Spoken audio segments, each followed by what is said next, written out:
King Vegeta signing on, and this is gonna be a review of a comic book I read. It's called The Life and Death of Toyo Harada, and basically I'm gonna dumb it down. It's basically about espers that they call PSI, and it's mainly specifically about Toyo. And Toyo, ever since he was a kid, had these godly powers, and he eventually became a world dictator, and he was trying to help humanity, and he was going to build a super highway into space that was going to allow a lot of trading among interspecies and shit like that.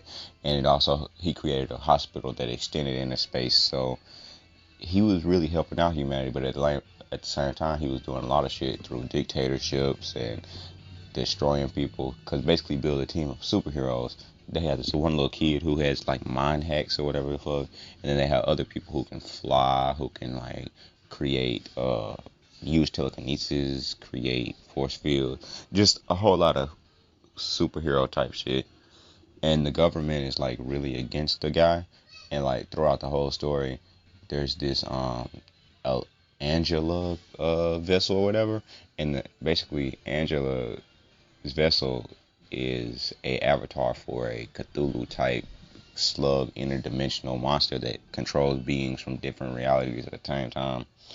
And so, long story short, she betrays her Harada, and that makes it to where people think he's dead, but turns out this nigga just like plane shifted through dimensions or whatever the fuck, and he was able to save himself, but then he was suffering in that place for like months. He had to eat dirt. He was like turning off most of his body's functions.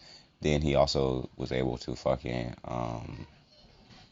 live by opening up holes through through the dimension, or however you think about it, and then created air bubbles in his barrier. But he basically aged, and eventually like he ran the underground. The whole time it was a setup, and he played everybody. He didn't really die. He made the world think he died, and the government took over everything that he had and continued this shit while he's basically behind the scene controlling his enemies, and everybody's thinking he's dead. So now he can freely walk around without having to worry about war and all this extra shit. So it turns out like the guy really was not shit, but he helped humanity out like a lot. And he even like had a son, and he took his son from a woman and he also made that bitch forget who he was.